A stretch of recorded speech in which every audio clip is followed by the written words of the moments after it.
বিসমিল্লাহির রহমানির রহিম। তেঁতুলিয়া কোন জেলায় অবস্থিত?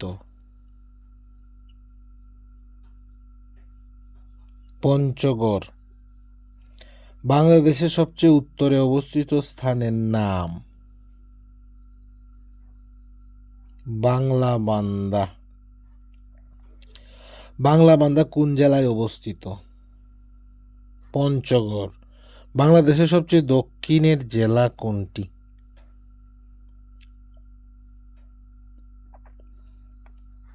কক্সবাজার। বাংলাদেশের সর্বদক্ষিণের উপজেলার নাম কি? টেকনাফ। বাংলাদেশের সর্বদক্ষিণের ইউনিয়নের নাম কি? Saint Martin. টেকনাফ ও তেঁতুলিয়া কোন দুইটি জেলায় অবস্থিত? কক্সবাজার ও পঞ্চগড়। তেঁতুলিয়া হইল পঞ্চগড় আর সেন্ট মার্টিন এই তেঁতুলিয়া পঞ্চগড় আর টেকনাফ হইল কক্সবাজার। বাংলাদেশের সবচেয়ে পূর্বের জেলা কোনটি?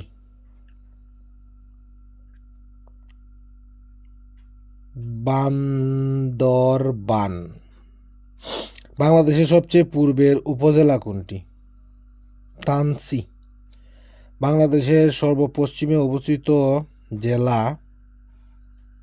চাঁপাইনবাবগঞ্জ।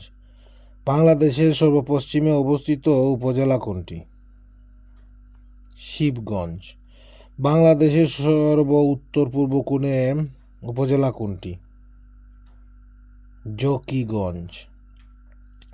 বাংলাদেশের দক্ষিণ পূর্বের থানা কোনটি? টেকনাফ। বাংলাদেশের দক্ষিণ পশ্চিমের থানা কোনটি? শ্যামনগর। পাদুয়া স্থানটি বাংলাদেশের কোন জেলার সীমান্তে অবস্থিত? পাদুয়া স্থানটি বাংলাদেশের কোন জেলার সীমান্তে অবস্থিত? সিলেট। কোন জেলায় রৌমারী ও বড়াইবাড়ি সীমান্ত অবস্থিত? কুড়িগ্রাম। গোয়াইনঘাট সীমান্ত কোথায় অবস্থিত? সিলেট।